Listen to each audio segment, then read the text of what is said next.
즐거운 성탄이 되시기를 주의 이름으로 축원합니다. 오늘 유아 세례를 받는 우리 귀여운 어린 꼬마들을 가만히 보면서 무슨 생각했느냐 하면 요즘에 다 애를 잘 안 낳으려고 우리 특별히 여성들이 좀 뒤로 빼지 않아요? 이럴 때 우리 예수 믿는 가정은 한 가정에 12명씩만 낳아라.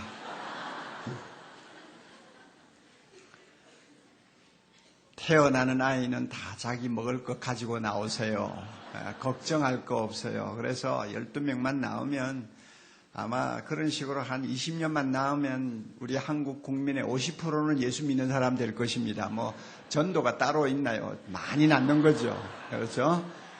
그래서 가정마다 하나님께서 참 자녀 손들을 많이 주셔서 하나님의 백성들이 계속 세계를 향해서 뻗어나가는 축복이 있기를 주님의 이름으로 다시 한번 축원합니다. 오늘 우리가 읽은 이 본문은 크리스마스만 되면 항상 다시 읽으며 묵상하며 감동을 받는 아름다운 서사시입니다. 제가 목회하면서 아마 제일 많이 크리스마스 때 인용하고 설교한 내용이 아닌가 생각을 합니다. 볼 때마다 의미가 다르고 볼 때마다 은혜가 새로워지는 것을 발견하게 됩니다. 핵심이 뭡니까? 베들레헴 근교에 있는 목장에서 양을 치고 있는 목자들에게 천사들이 나타나서 이런 메시지를 주었죠. 무서워 말라. 보라, 내가 온 백성에게 미칠 큰 기쁨의 좋은 소식을 너에게 전하노라. 그때까지 이 세상에서 태어난 사람들이 한 번도 들어보지 못한 가장 기쁜 소식을 전한다는 것입니다. 그러면 그 내용이 뭐냐? 오늘날 다윗의 동네에 너희를 위하여 구주가 나셨으니 곧 그리스도 주시니라. 세상을 구원하실 그리스도가 세상에 태어나셨다는 것입니다.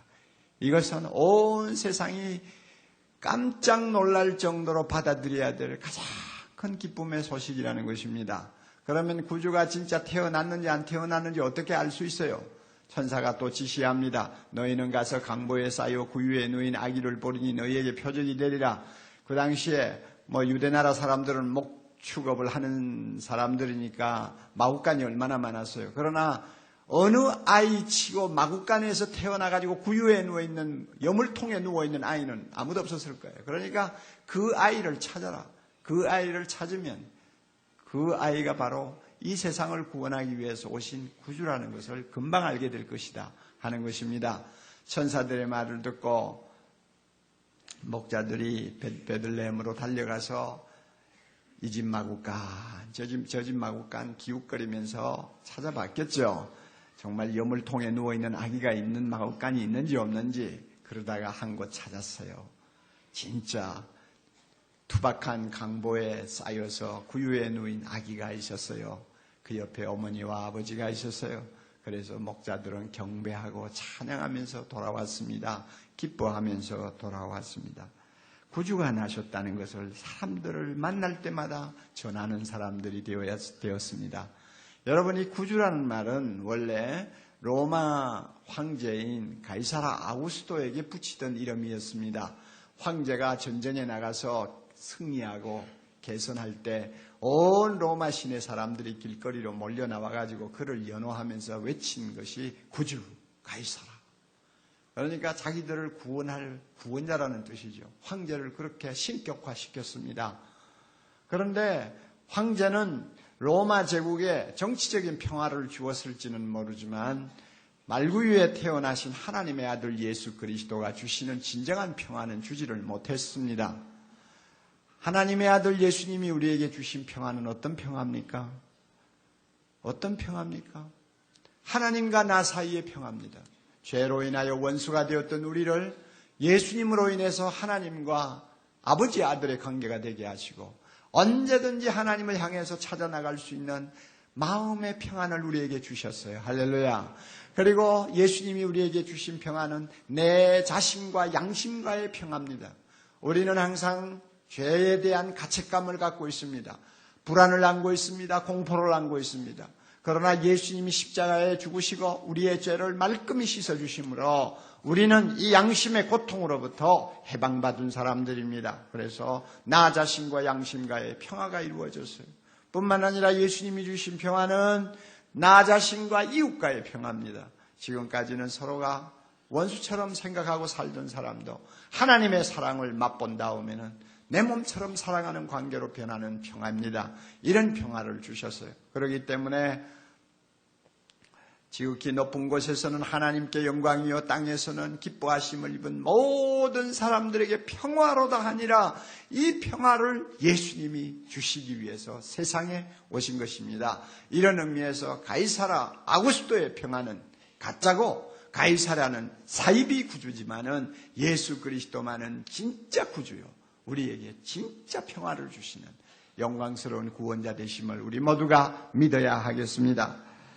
천사들이 목자들을 만나서 준 메시지 가운데서 오늘 특별히 두 가지를 좀 주목했으면 좋겠습니다. 정말 주님이 세상에 오셨다는 것이 우리가 들은 소식 가운데 가장 기쁜 복음이 될 수 있기 위해서 두 가지를 주목했으면 좋겠어요. 첫째는 구유의 니인 악이라고 하는 말 속에 담긴 은혜를 주목했으면 좋겠습니다. 이게 무슨 말입니까? 구유의 니인 악이. 하나님이 사람이 되셨다는 거예요. 하나님이 나와 똑같은 사람이 되셨다는 거예요. 어떤 저자의 말을 인용한다면 창조자가 지구상의 피조물 가운데 한 부분이 되셨다는 것을 말합니다. 광대하신 창조자 하나님이 작아져서 마침내 난세포가 될 정도로 작아지신 것을 이야기하는 것입니다. 여러분, 이게 있을 수 있는 일입니까? 광대하신 창조자가 마침내 온 우주에 충만하신 하나님이 마침내 시골뚝이 아이가 되셨다는 이야기예요. 그래서 그는 사람이 되어서 이 세상에 오셨습니다. 우리가 입는 옷을 입었어요.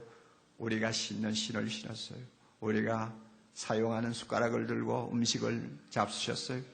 그리고 우리가 흘리는 눈물을 같이 흘리셨어요. 사람이 되셨다는 이야기예요. 여러분, 동병상련이라는 말을 아시죠? 같은 병을 앓는 사람끼리는 서로가 동정하고 사랑한다 하는 말이죠. 처지가 같으면 서로가 이해하게 되고 서로가 사랑하게 되죠. 위해 주죠. 하나님이 구유에 누인 아기가 되셨다는 것은 동병상련의 법칙이 그대로 우리에게 적용이 되는 것입니다. 하나님이 왜 사람이 되셨습니까? 내가 너를 좀 더 알고 싶어서. 그거 아닙니까? 내가 너를 좀 더 알고 싶어서 사람이 되신 거예요.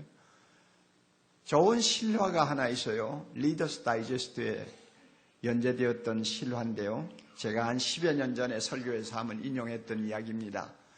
크리스마스만 되면 항상 생각나는 아름다운 이야기입니다.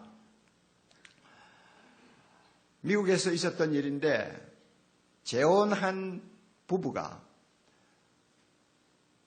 딸을 찾고 있었습니다. 12년 동안 소식이 없는 딸을 찾았어요. 그 딸은 부인이 한국 동란에서 전사한 전 남편하고의 사이에서 태어난 딸이었는데 재혼하기 4년 전에 고아원에 맡겼습니다. 처음 한 1년 동안은 소식이 왔다 갔다 했어요. 노래를 잘해서 성악 레슨을 받고 있다느니 이런 소식이 오고 가면서 괜찮았는데 그 후로는 오고 가는 소식이 딱 끊어져 버렸어요. 12년이 지났어요. 아무리 수소문하고 찾아도 아이의 행방을 알 수가 없어요. 그래서 애를 태우고 있다가 우리나라 말로 말하면 문제 해결사라고 할 수 있는 사람을 찾았습니다. 그래서 그분에게 찾아달라고 아이의 인적 사항을 적어서 부탁을 했습니다. 그 문제 해결사 쉐이드가 미국 전국을 뒤지면서 비슷한 아이가 있는지를 찾았어요. 그러다가 LA의 나이트클럽에서 밤이면 노래를 부르는 여성 가운데 비슷한 사람이 있다는 걸 알았어요. 이름도 클로디아 똑같았어요. 그래서 편지를 보냈습니다. 내가 언제쯤 당신 좀 찾아보고 싶다. 당신 어머니가 당신을 만나고 싶어 애를 쓰고 있으니까 나를 좀 만나서 이야기를 했으면 좋겠다 하고 편지 보내고 그 다음에 찾아갔어요. 공연이 끝난 다음에 무대 뒤로 돌아갔습니다. 돌아갔더니 그 아가씨가 의자에 앉아서 뜨개질을 하고 있었어요. 그래서 왔다고 인사를 하니까 하는 말이 예 선생님 제가 편지 잘 받았어요. 저는 앞을 보지 못하는 장님이거든요. 그래서 저의 매니저가 선생님 편지를 읽어주어서 잘 알고 있었어요. 선생님, 저는 어머니 만나고 싶지 않아요. 그 어머니는 나를 8살 때 고아원에다 버린 나쁜 여자예요. 내가 왜 그 여자를 만나요? 내가 어찌 그 사람을 어머니라 불러요? 절대 안 만납니다. 이 셰이드가 조지종을 이야기하면서 설득을 했습니다. 겨우 설득해서 어느 날 만나기로 했어요. 호텔로 찾아갔습니다. 방문을 열고 들어가는데 의자에는 우아하게 생긴 여인이, 파란 눈을 한 여인이 앉아 기다리고 있었습니다. 딸애가 들어가면서 안녕하세요 하고 목에서 기어나오는 말을 가지고 인사를 했습니다. 그랬더니 그 부인이 얼마만이지, 너 목소리는 옛날과 똑같구나. 내가 하고 싶은 말이 참 많았는데 입이 안 떨어지네. 이렇게 어머니가 인사를 했습니다. 그러자 이 아이가 거기에서 또 감정이 폭발했습니다. 그런 말 하지 말라고, 나를 고아원에다 던지고 이때까지 돌보지 않는 사람이 뭘 어머니고 보고 싶고 하느냐고, 나는 그 소리 듣기 싫다고 막 소리를 꽥 질렀어요. 그랬더니 그 부인이 그 말에는 상관하지 않고 자리에서 일어서더니 이리 가까이 와. 내가 너를 좀 더 찬찬히 보고 싶어. 그래서 문제 해결사가 그 딸애를 어머니 앞으로 밀어넣었어요. 그 어머니는 두 손을 들고 딸 어깨 위에 손을 얹더니 그 다음에는 얼굴 쪽으로 손을 더듬으면서 만지기 시작했어요. 야, 정말 많이 컸네. 정말 이쁘네.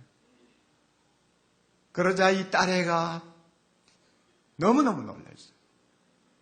어머니가 자기 얼굴을 더듬는 거예요. 아니, 엄마도 나처럼 못 보는 거예요? 어머니가, 그래, 나도 너처럼 앞을 못 본단다. 그러나 내가 세상에 어디 있든지 너는 내가 찾을 수 있다고 생각했지. 그 말을 듣고 그 딸애가 어머니 품에 쓰러졌어요. 그리고 흐느껴 울기 시작했어요. 그동안 가졌던 마음에 원한 분노, 불평, 모든 감정이 순간적으로 녹아내리는 시간이었습니다. 어머니가 자기처럼 앞을 보지 못하는 사람이라는 걸 알았을 때 모든 원한의 감정이 풀어진 거예요. 그 어머니는 자기에게 유전성 질병이, 눈병이 있었다는 것을 알았어요. 그리고 조금 지나면 자기가 맹인이 된다는 것을 의사로부터 선고를 받았어요. 그런데 불행하게도 나중에 보니 딸내에게도 똑같은 유전성 눈병이 있는 것을 알았습니다. 둘이 다 봉사가 되어서 고생하느니 딸내를 고아원에 맡겨서 좋은 양부모 만나서 딸내의 앞길을 좀 열어주고 싶어서 눈물을 머금고 고아원에 맡긴 거예요. 딸은 그걸 몰랐죠. 여러분, 구유에 누인 아기, 우리 찾아가서 그 구유를 붙들고 하나님도 나처럼 사람이 되셨나요? 하나님이 뭐라고 대답하실까요? 그래, 나도 너처럼 사람이 되었다. 내가 너를 알고 싶어서. 내가 제 짐을 지고 고통할 때 얼마나 괴로운가를 내가 좀 한번 맛보고 싶어서 사람이 되었다. 내가 가난의 짐을 지고 한평생 눈물겨웁게 인생을 사는 그 맛이 얼마나 지독한 것인가를 내가 좀 맛보기 위해서 너처럼 사람이 되었다. 내가 세상에서 고독하게 사랑하는 자를 여의고 고독하게 눈물을 지으며 하루하루 사는 모습이 얼마나 고통스러운가를 내가 좀 맛보기 위해서 나도 너처럼 사람이 되었다. 세상에서 겪는 실패, 허무, 불안, 공포가 어느 정도로 무서운지, 세상에서 너희들이 겪는 사탄의 시험이 얼마나 지독한 것인가를 내가 친히 맛보기 위해서 나도 너처럼 사람이 되었다. 구유에 누인 아기, 예수님이 우리에게 주시는 메시지가 바로 그겁니다.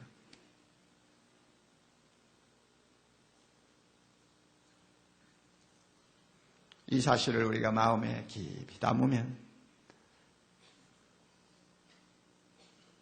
세상에 오신 주님이 나에게 엄청난 감격과 감사와 기쁨을 안겨줍니다. 할렐루야. 또 하나 생각할 것이 있습니다.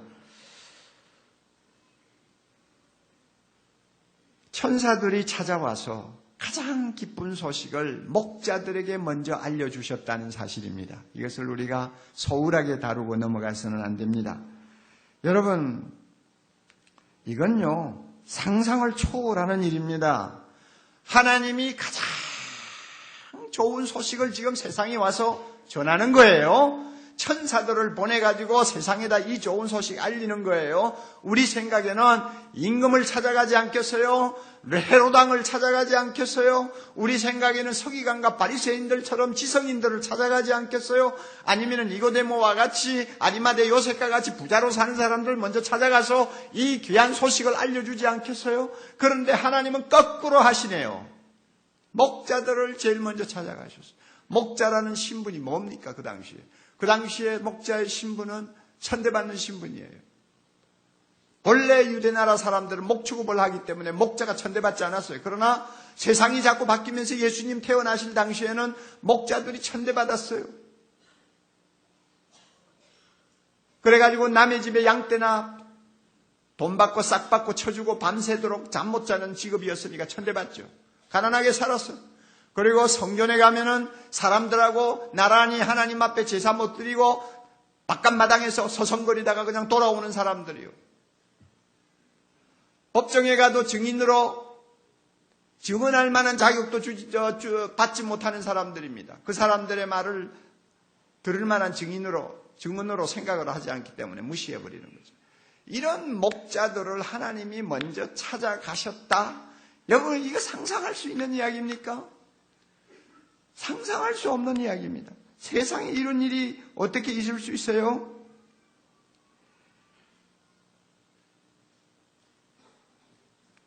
우리는 이 사실을 좀 깊이 생각해야 됩니다. 이런 의미에서 볼 때 기독교는 요즘 말로 코드로 말하면은 좌파 성향을 가진 것이 사실입니다. 주님이 가난한 자를 찾으셨어요. 병든 자를 앞세웠어요. 그러니까 요즘 코드로 말하면은 분배 정책을 앞세우고 가난한 자, 장애인들 먼저 정책에서 항상 우선순위를 두고 서로가 나누어 먹고 서로 평등하게 살자. 뭐 이런 식의 사고를 가질 수 있는 여지가 기독교에는 상당히 많습니다. 왜냐하면 하나님은 약자의 편에 서 계세요. 그러므로 교회도 약자의 편에 서 있습니다. 성탄의 우리 메시지를 보면은 이거는 부인할 수가 없는 거예요. 왜 마리아와 요셉과 같은 초라한 시골 나사렛의 처녀 총각을 하나님이 주목하셨겠어요? 평생 그냥 목공소나 운영하면서 이름 없이 살다가 갈 평범한 처녀 총각인데 어떻게 하나님께서 결혼하고 나서 9년밖에 살지 못하고 80년이 넘도록 과부로 사는 팔자 나쁜 안나와 같은 여자를 주목하셨겠어요? 여러분 한번 생각해 보세요. 그러니까 기독교는 진보 성향을 가진 것이 그 밑바닥에 깔려 있어요. 이게 사실입니다. 그럼에도 불구하고 우리가 정치하는 사람들하고 참 동조를 못하는 것이 안타까워요. 왜 그러느냐? 목표는 좋지만 그 목표를 달성하기 위해서 선택하는 정책이라든지 방법이 동기가 성경하고 거리가 멀어요. 한을 가지고 그런 정책을 펴면 안 되죠. 원수 갚는 마음으로 두들겨 부수자하는 마음 가지고 정책을 펴면 안 되죠. 한쪽을 완전히 파괴하고 싶은 생각에서 그런 정책을 펴면 안 되죠. 나중에 잘못하면 공산주의처럼 돼버리죠. 그렇기 때문에 우리가 동조를 못하는 거지만 저는요 정치 이야기 하려는 게 아니에요. 저는 보수도 아니고 진보도 아니에요. 양쪽에 좋은 것은 다 받아들이고자 하는 열린 마음을 가진 사람이에요. 그러나 기독교적인 입장에서 볼 때 우리는 어느 편에 서 있느냐? 약자 편에 서야 돼요. 왜? 하나님이 세상에 오실 때부터 그렇게 하셨어요. 이런 이유로 예수의 이름이 증거되는 곳마다 역사가 바뀌었습니다. 개인이 변화되고 가정이 변화되고 사회가 변화되고 국가가 변화되었습니다. 만일 여러분 120년 전에 기독교가 이 땅에 들어오지 아니했다면 예수를 우리가 몰랐다면 이조시대의 쌍놈들, 이조시대의 역적들, 이조시대의 실패자들, 정치에서 몰린 사람들이 지금처럼 그 후손들이 말이죠. 사람 대우받는 사회가 되었겠어요? 한번 생각을 해보세요. 목자를 찾아가시던 하나님이 이 땅의 구주로서 영광을 받으시는 영광스러운 날을 우리가 맞았기 때문에 오늘의 우리가 존재하는 것이라는 것을 알아야 합니다. 그러므로 사랑하는 형제자매 여러분 가난합니까? 비관하지 마세요. 여러분 실패했나요? 좌절하지 마세요. 내 가난, 내 좌절이 얼마나 대단히 좋은 건가 하면요, 하나님이 나를 먼저 주목하게 만드십니다. 그것 때문에 하나님이 나를 먼저 찾아오십니다. 믿습니까, 여러분? 제가요, 이제 은퇴한 목사니까 그럴 수밖에 없는데, 지나간 세월 테이프를 잘 들어요. 이제 늙어가지고. 제가 설교한 테이프를 산책을 하면서도 듣고, 여행을 하면서도 듣고 됐는데, 저는 오정인 목사님 설교는 안 들어요. 왜냐하면 너무 잘해서 sem이 나가지고 안 들어요. 그런데 제 설교는 이제 듣는 거예요.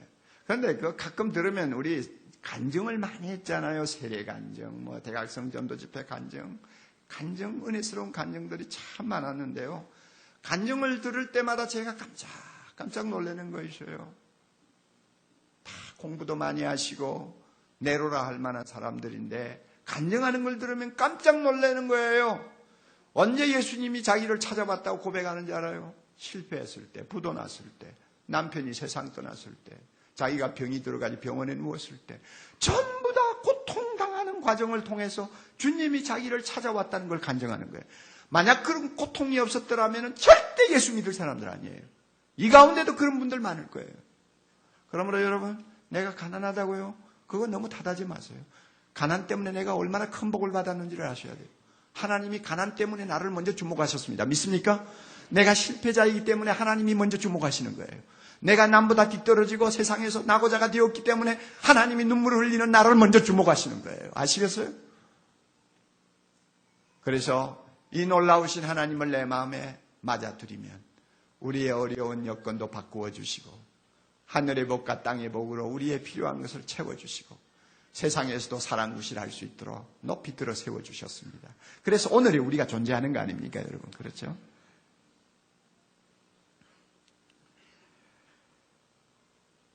그래서요, 예수는 누구냐? 구유의 누인 아기 예수는 누구냐? 모든 역사의 축이요, 전환점입니다. 인류는 그가 나시기 전인 BC와 그가 나신 후에 AD를 연대기로 매겨야 될 만큼 세계 역사는 예수님의 이야기입니다. His story라고 표현한 사람도 있습니다.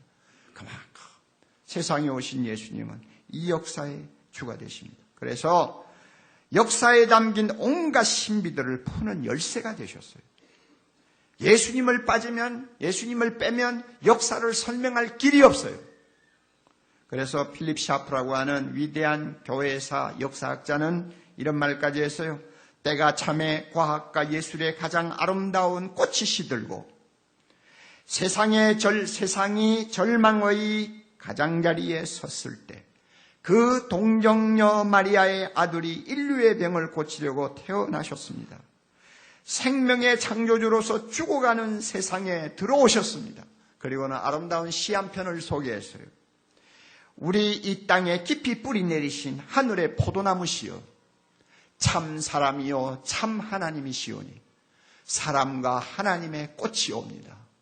사람과 하나님의 꽃이 옵니다. 세상은 공동묘지와 같이 살벌한 곳이지만 구유에 누이신 구주 되신 예수님이 세상에 꽃으로 오셔서 이 세상을 하나님의 나라의 아름다운 정원으로 바꾸어 주신다는 말입니다. 그 꽃이 우리 가슴 속에 피고 있어요. 할렐루야. 성탄을 통해서 사람이요 하나님이신 꽃인 예수님이 우리 안에서 꽃처럼 피고 있어요. 이 꽃을 우리가 참 바라보면서 기뻐하는 하루가 될 수 있기를 바랍니다. 그리고 우리만 기뻐해서는 안 돼요, 여러분. 우리 주변을 돌아보세요.